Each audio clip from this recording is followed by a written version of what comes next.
Hello friends, வாங்க குட்டீஸோட lunch box recipes பார்க்கலாம். 5 விதமான ஹெல்த்தியான ரெசிபீஸ்.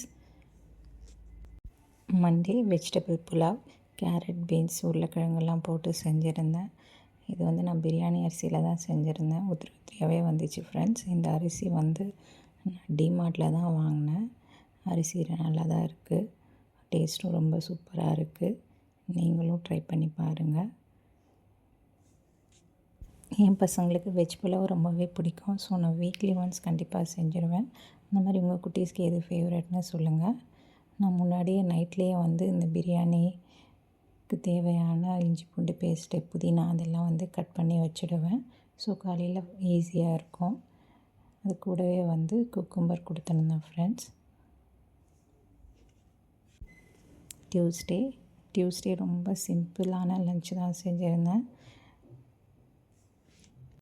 வீட் ரவை உப்புமா. எப்பவுமே நான் மோஸ்ட்லி வந்து ஒயிட் ரவையில் வந்து செய்ய மாட்டேன். ஒயிட் ரவை, சேமியா இதெல்லாம் வந்து அவாய்ட் பண்ணிவிடுவேன். அது ஃபுல்லாக கார்போஹைட்ரேட் தான். வீட் ரவையில் செஞ்சு பாருங்கள், ரொம்பவே ஹெல்த்தியாக இருக்கும், டேஸ்ட்டாகவும் இருக்கும். உதிரியாக வரும் ஃப்ரெண்ட்ஸ். நீங்களும் ட்ரை பண்ணி பாருங்கள். நம்ம ஒயிட் ரவை விட இந்த மாதிரி வீட் ரவையில் வந்து செய்யும்போது உப்புமா நல்லா உதிரியாக வரும். கேரட், பீன்ஸ் எல்லாம் போட்டு செஞ்சுருக்கேன். இது கூட வந்து தொட்டுக்க நான் எதுவும் கொடுக்கல. என் பசங்களுக்கு வந்து சட்னி பிடிக்காது. உப்புமா கூட சட்னி வச்சு சாப்பிட மாட்டாங்க. ஸோ நான் அப்படியே வந்து கொடுத்துருந்தேன். நீங்கள் உப்புமா கூட சைட் டிஷ்ஷாக என்ன கொடுப்பீங்க அப்படின்னு சொல்லுங்கள். ஆனியன்லாம் கொஞ்சம் நிறையவே போட்டேன். ஸோ டேஸ்ட் ரொம்ப நல்லாவே வந்துச்சு. நெக்ஸ்ட் வென்ஸ்டே வந்து சப்பாத்தி சைட் டிஷ் பார்த்திங்கன்னா உருளைக்கிழங்கு மசாலா தான் செஞ்சுருந்தேன். உருளைக்கிழங்கு பட்டாணி மசாலா தான் செய்யலான்னு ஃபஸ்ட்டே பிளான் பண்ணியிருந்தேன். பட் நைட்டே வந்து பட்டாணி ஊற வைக்க மறந்துட்டதுனால நார்மல் பொட்டேட்டோ மசாலா வந்து செஞ்சு கொடுத்துட்டேன். எப்பவுமே நான் என்னோடய குட்டீஸ்க்கு ப்ரோட்டீன் வந்து இருக்கிற மாதிரி, டெய்லி ஃபுட்டில் ப்ரோட்டீன் இருக்கிற மாதிரி பார்த்துப்பேன். ஸோ அதனால தான் அவங்களுக்கு ஸ்நாக்ஸாக வந்து நான் சுண்டலில் தான் செஞ்சு கொடுப்பேன். ஏற்கனவே ஸ்நாக்ஸ் ரெசிபீஸ் நம்ம வீடியோவில் போட்டிருக்கோம், நீங்கள் செக் பண்ணி பாருங்கள்.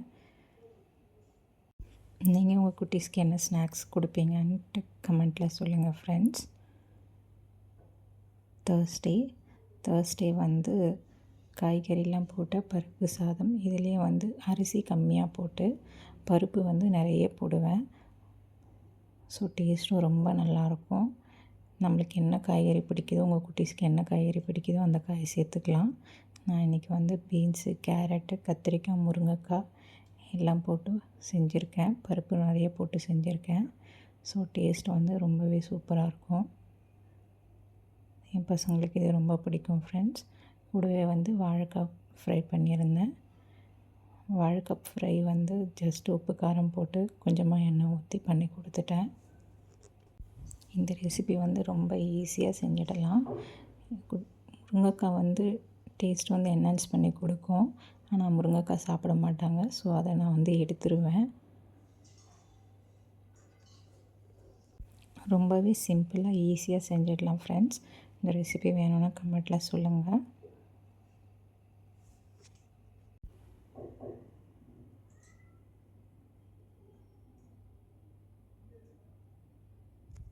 வாழைக்காய் ஃப்ரையும் ரொம்பவே டேஸ்ட்டாக இருக்கும் ஃப்ரெண்ட்ஸ். இது கூட சைட் டிஷ்ஷாக சாப்பிடும்போது நல்லாயிருக்கும். பொட்டேட்டோ ஃப்ரை இல்லை வாழைக்காய் ஃப்ரை வந்து நல்லாயிருக்கும். நீங்களும் ட்ரை பண்ணி பாருங்கள்.